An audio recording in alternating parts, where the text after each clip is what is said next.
Jenny Stricker. We are positive psychology coaches and laughter yoga teachers. And together we run the Pop-Up Laughter Club. And here on our YouTube channel, we regularly discuss in our conversations with the Humour Angle the science behind what we do and how it can be particularly useful at work. And if you are a manager in HR or in learning and development, you don't want to miss our conversations on the role of humour in leadership and for team performance. And don't forget to ask us about our corporate workshops. Exactly, Sylvia. So recently, the world celebrated the UN Cultural Diversity Day. It was on the 21st of May, 2022. And that got us talking. As we both live in a multicultural environment, away from our home and our country and the culture that we've been brought up with. So today's conversation is the first of the three-part conversation that looks at humor and laughter in the cultural context. Also, Sylvia, I know that you're studying for a PhD around the topic of culture and coaching. So I'm curious, what are the challenges around humor in a multicultural workplace? Yanni, humor is a tricky one because it is so difficult to translate, and not just when it comes to language. What is considered funny, appropriate or inappropriate as a joke can vary massively, and there are no easy or obvious rules. But humor in a wider sense can also be a character strength, a mindset. So this is a much broader concept than what we would typically consider as humor, like the jokes and the comedy.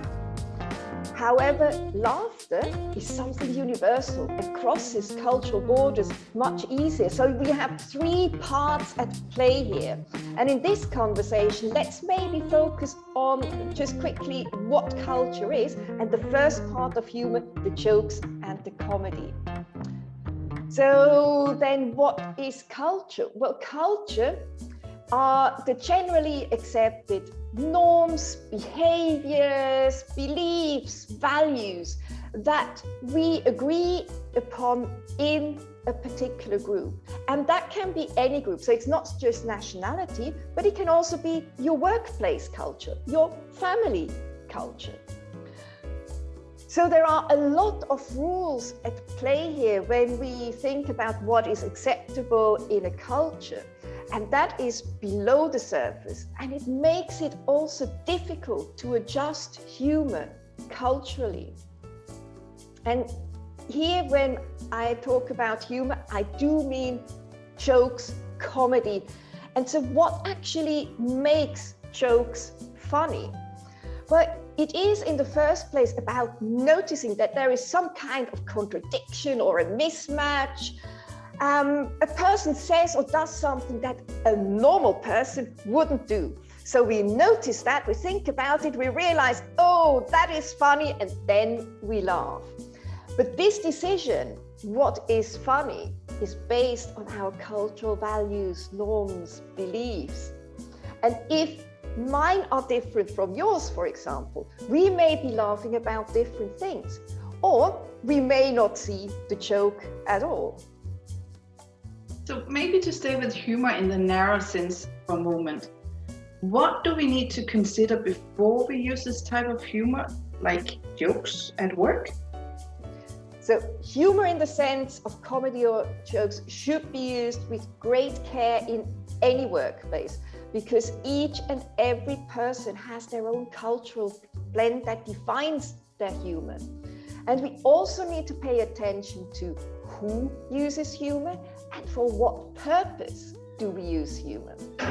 For example, do I make a joke about myself or about another person? Is that person who makes the joke the boss, or is it a team member? And what is the intention of the joke? Basically, is my intention to laugh about another person and make them feel inferior? Or do we want to share something together and share a laugh? So for example, let's say I forget my reading glasses. I booked a taxi to the wrong place and I'm late for a meeting. When I come in, I can make a joke about myself and tell the others what happened. Or my boss or a colleague could make a joke about me, and maybe they say, well, that's not the only thing that you get wrong. And in the first case, well, making a joke about myself and inviting others to laugh with me can create a shared space that is psychologically safe, and it can create a closer connection to others who realize that I can own up to my shortcomings. But in the second case, it is likely to stop me from sharing a similar story again. And others who observe this, they may be careful in future as well. So it disconnects people rather than bringing them together. Thank you, Silvia. This was a really good explanation. But what kind of humor should we avoid? Well, generally, it is the joke and comedy type of humor, actually, that is the tricky one. So we will be looking at the other parts in the next conversation. But when we do use jokes and comedy, a good guide is to avoid topics like religion, politics, or sex. They just tend to be risky in any context. But also think about who you're making fun of. Am I making fun of myself? That tends to be a lot less risky than if I make fun of others. So if someone would like to use a joke or comedy in the workplace, how do we make sure to respect other cultures and different kinds of humor in a multicultural society? I'd say be mindful of yourself and reflect before you decide to crack that joke. So often noticing how we ourselves are feeling at the moment can help us understand why we may be tempted to use humor. For example, am I feeling angry, and is my humor directed at the person who made me angry? Or sometimes we make a joke about ourselves when we realize we have made a mistake and want to just gloss over the embarrassment a bit. And this can work well with minor things, but if we have really made a big mistake, an apology could just be wiser. And finally, it can also help if we put ourselves in the other person's shoes before we make a joke. How would I feel if somebody made that joke about me, or maybe people from my culture? So generally, I would say use humor with kindness to yourself and others. Thanks, Silvia. These are great tips for using jokes and comedy in the multicultural environment. You also mentioned humor in the sense of mindset and character strengths, as well as laughter. And we will explore these two topics in our next conversation with the Humour Angle. Until then, keep laughing.